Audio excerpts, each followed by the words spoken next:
Well, definitely, after after playing talk and text last bubble and last elimination round, of course, tinalo nila kami, diba? So obviously, we are the one who's gonna adjust this coming game, no? So I think, katulad nga ng sinasabi ni Coach Tim, I think the good thing about going into this Wednesday's game is we have time. No, we have time to adjust. We have time to look at the things that we have to do and the game plan, that we have to do on Wednesday's game. So we're only thinking of Wednesday's game first. We're not looking ahead on I think Saturday's game. We're just looking at this Wednesday's game.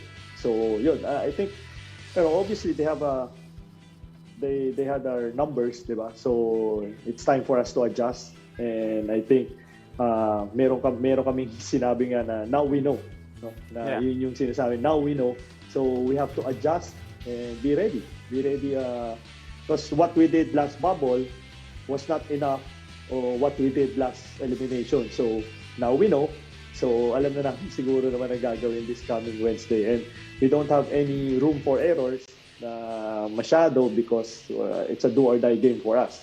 Diba?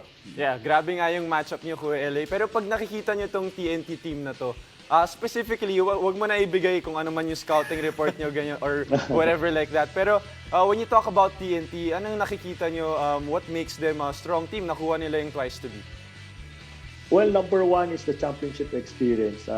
Siyempre, nanalo sila last conference, diba, with the championship on their belts. Diba? Iba pa rin yung may ganun confidence level coming into these playoffs. And of course, I think obviously the strong point of this team is really their guards, no?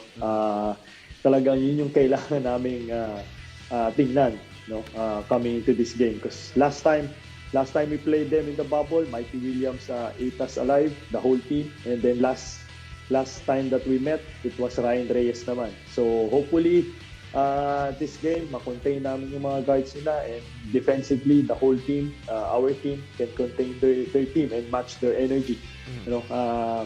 I know how Coach Chot motivates his team, especially their guards, because naging coach ko rin si Coach Chot, and he wants their guards to be really aggressive, defensively and more so offensively.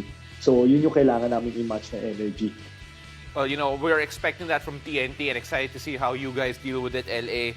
Speak about Coach Shot and how he motivates his players. We want to now talk about the other team that he's handling, that's Gilas Pilipinas in the Southeast Asian Games. And talking about motivation, development, and guard play, even for some of the guys here, I want to talk about especially si Thirdy Ravena and Dwight Ramos.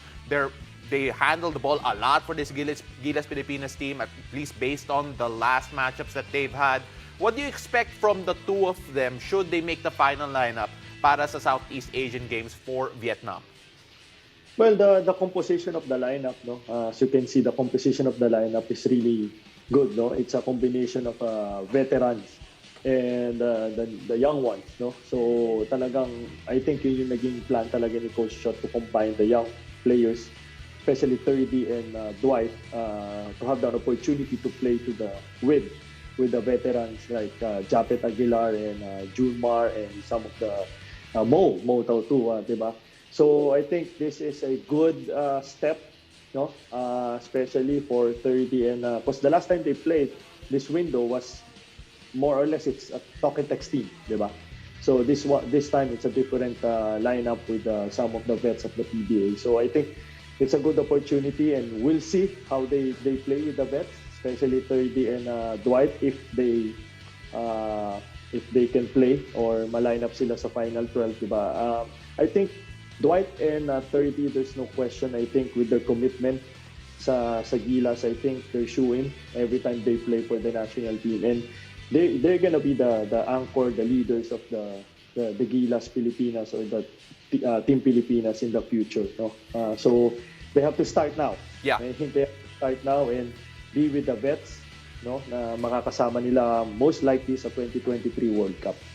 Alam mo, LA, seeing Dwight and 30 advance in their careers, it makes us all very proud, especially what they're doing in Japan, what they're doing for Gilas Pilipinas. Pero I'm going to be very biased here. I'm very happy they're no longer playing for Ateneo. And on that note, let's move on to the UAAP. Jegs, I'll let you start us off here. Kuya LA, syempre, pareho tayo, naka-experience ng UAAP. Bakit ka na-excite nitong upcoming na UAAP? 2 years wala tayong basketball from the collegiate level. Well, yun nga, katulad yan ng sinabi mo, no, Diego, na the past 2 years, di ba, we don't have the UAAP or, even other collegiate tournament, di ba, wala tayong UAAP. So I'm very excited to see how they manage their bodies, di ba? Number one, yung gusto ko makita eh. Kasi as a college player, parang developmental stage yan eh. Going to bigger stage. So dito natin makikita, I'm very excited to see the young players 2 years ago how they use this pandemic the past 2 years to be ready for this coming season, di ba? And I'll be biased katulad ng sinabi ni Pao, no? I'll be biased. Siyempre, I'm excited to see Ateneo, di ba? I want to see the matchup between Ateneo and UP, to be honest. Yun. Ayan, okay, fine. Let's leave Lasal out muna. Okay. Battle of Katipunan to eh. Andito UP, Ateneo si Kuya LA. I told you, I have to be biased. I'll be biased on this one because I saw the lineup of UP and I think what UP did is really they built the team to beat Ateneo, diba? So sorry guys, I have to be biased on that. No, that's fine. That's fine. Actually, for those wondering, sino yung mga star names ng UP that they're talking about, of course, you have Richie Rivero, CJ Cancino, Carl Tamayo, against the likes of SJ Belangel, David Defonso, and si Ange Kwame. Siyempre, that's a matchup we all want to see. Pero Jegs, you know what? Just before I see green here and start fighting LA, I'll let you go ahead. Oo. Okay, LA, sinabi mo na yung time na to, yung 2 years, excited ka kung sino yung talagang nag-prepare, ginamit yung time na to really excel dito sa opening ng UAAP. May mga individual players ka ba na excited na rin mapanood? Sige, pwede na rin naman galing Ateneo. No, actually, I'm excited to see the players who played for the national team.